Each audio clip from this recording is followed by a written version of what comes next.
Bonjour à toutes, bonjour à tous.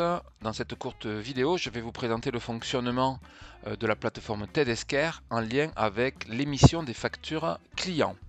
Donc, je suis fournisseur d'un certain nombre d'acheteurs, donc je vais émettre des factures. Je vous propose deux exemples. Le premier exemple, c'est un lien avec un ERP qui s'appelle SedgeSan, dans lequel on va réaliser des factures et rien de mieux qu'un exemple pour faire le traitement. Donc, j'ai saisi une facture. Cette facture, elle a été validée au regard du process de l'ERP, d'accord? Et sur la plateforme Tedesker, nous allons pouvoir alimenter cette plateforme. Alors plusieurs mécaniques pour alimenter cette plateforme, donc une mécanique d'un dépôt d'un lot de fichiers PDF dès lors qu'on a appris à la machine à reconnaître, et là ce qui nous intéresse, ça va être une récupération depuis l'ERP. On va pouvoir aussi réaliser un batch qui va exécuter le traitement de façon régulière. Donc là, vous voyez, c'est un traitement qui pourra s'automatiser, bien évidemment, c'est bien ça l'enjeu.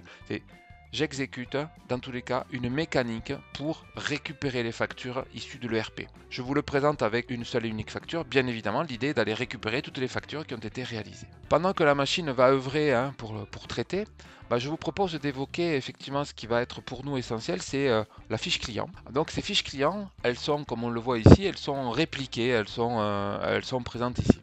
Et pour quelle raison, me direz-vous? Pour la bonne et simple raison que la solution Tedesker va prendre en charge des ERP et des solutions qui ne sont peut-être obsolètes, qui ne vont pas évoluer au regard de la réforme de la facture électronique et qu'il est nécessaire toutefois d'utiliser pour acheminer des factures. Eh bien, nous nous positionnons aujourd'hui dans ce thème-là, à savoir pouvoir traiter les factures qui ne seraient pas prises en charge par l'ERP. Il est important de compléter, de voir ici que l'on peut compléter la fiche de ce client, d'accord, dès lors qu'on n'est pas connecté avec un ERP, dès lors qu'on n'a pas le référentiel sur le ERP. Alors ça me permet aussi d'évoquer avec vous les canaux qui sont d'ores et déjà disponibles en termes d'acheminement de factures par EDI. D'accord?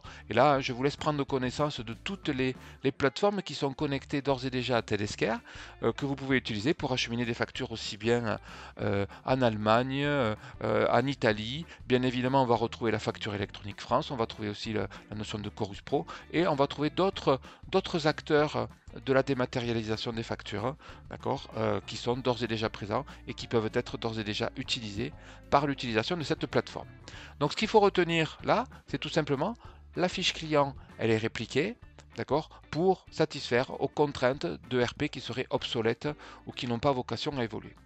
Alors, ma facture est arrivée. Donc cette facture, vous vous rappelez, c'est la 64, elle est ici. Donc je vais la retrouver. Alors une petite particularité, vous voyez, un paramétrage qui va être fait dans Tedesker, c'est-à-dire que j'ai décidé que toutes les factures étaient soumises à validation.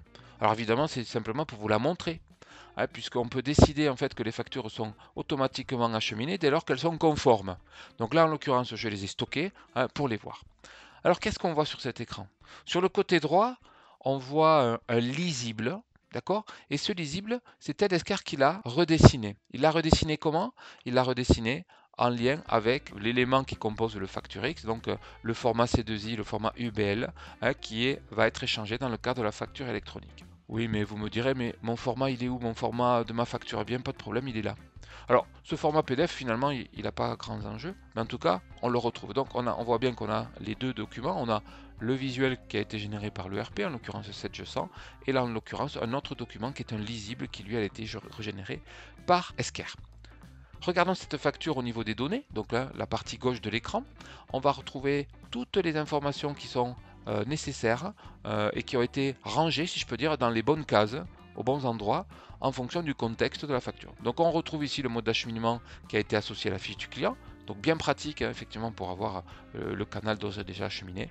Et on a toutes les données qui sont renseignées de façon automatique par la lecture, par la communication avec le RP en l'occurrence, en ce qui concerne l'exemple que je vous ai donné. On va retrouver tous les éléments que je pourrais qualifier d'en-tête.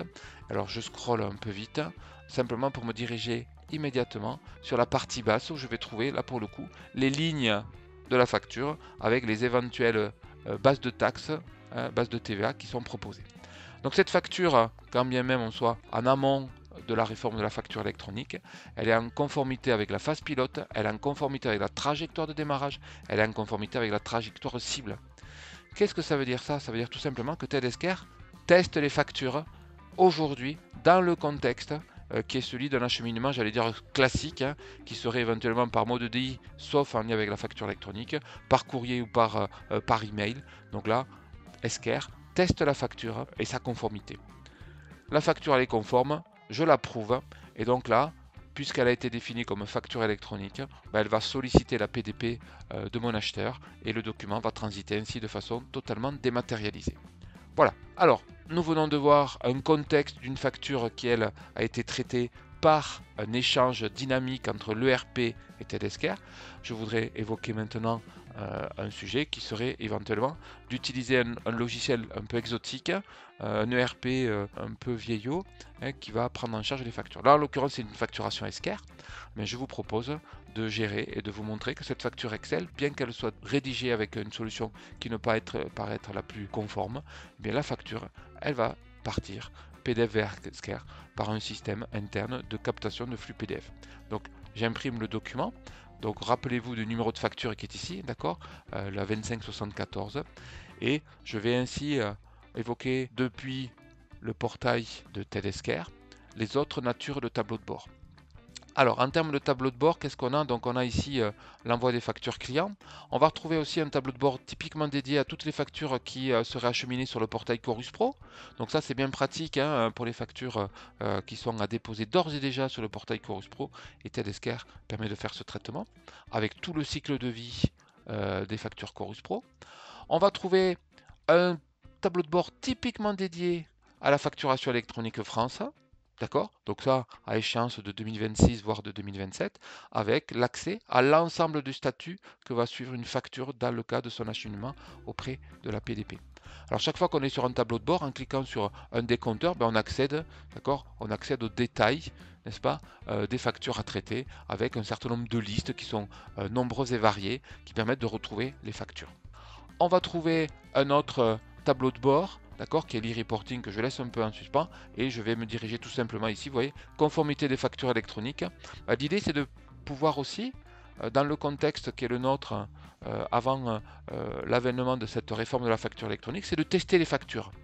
Tester les factures tout simplement pour anticiper et pour organiser le référentiel client dans l'ERP où on l'a vu tout à l'heure au niveau du client de la fiche Esker. Et donc là on va trouver ces conformités avec des natures de conformité, et là il est tout à fait possible de définir par exemple pour cette facture là on va retrouver l'explication de la non-conformité. Alors ça tombe bien, celle-ci elle est conforme. Donc je vous montre un exemple tout simplement. Donc cette facture à destination, vous voyez, elle est non conforme et on le voit immédiatement, ce qui n'empêche pas son traitement dès aujourd'hui, hein, puisqu'on peut l'acheminer par email, par courrier. Et en revanche, vous voyez, on trouve tous les éléments qui expliquent la non-conformité de cette facture. Voilà, donc cette non-conformité, pour le coup, qui assure que la facture est conforme. Donc le temps que nous évoquions les non-conformités, notre facture Excel est arrivée. D'accord? On va la retrouver, vous vous rappelez, c'était la 574, la voilà. Donc cette facture 574, elle apparaît ici. Donc c'est le PDF en l'occurrence qui a été traité. Et qu'est-ce qu'on voit? On voit qu'elle est en tout point conforme, d'accord, aux attentes de la RFE, donc ça c'est bien pratique. On voit aussi qu'on a quelque chose un peu plus précis, à savoir que, vous voyez, on peut mettre des seuils, hein, un workflow à un étage, si je peux dire, qui nécessite une validation pour les factures qui auraient un montant supérieur à un seuil qu'on a défini. Comme tout à l'heure, les éléments qui composent ce fichier PDF ont été rangés dans les différentes cases, et ce que je voulais vous montrer là, c'est les canaux alternatifs que l'on va pouvoir solliciter, donc par le biais d'un courrier éventuellement, par le biais d'un email, l'EDI on l'a déjà vu tout à l'heure. Et sachez que ce mode d'envoi peut être porté, d'accord, soit par une information dans un ERP dès lors qu'on est connecté, ou soit directement depuis la fiche client, hein, qu'on a vu tout à l'heure en exemple. Donc cette facture, elle va partir par email, d'accord. On retrouve tous les éléments comme pour tout à l'heure, et on va approuver la distribution de la facture par email. Nous allons donc maintenant nous mettre dans le contexte de l'acheteur, donc le client qui reçoit la facture par email, et on voit ici que la facture est arrivée. Donc cette facture, qu'est-ce qu'on peut constater dans un premier temps? Le document PDF est bien joint, d'accord, au document. La particularité de ce PDF, c'est un PDF qui est au format FactureX, D'accord, ça c'est un paramétrage que je peux définir. Est-ce que les factures générées sont au format facture X? C'est-à-dire j'ai le lisible PDF et j'ai un fichier XML associé. Et puis la particularité aussi qui est pas des moindres, on peut donner l'accès au client que vous aurez choisi à l'accès à un portail. Donc là en l'occurrence je vais afficher cette facture d'accord, dans un portail que vous allez donner à vos clients.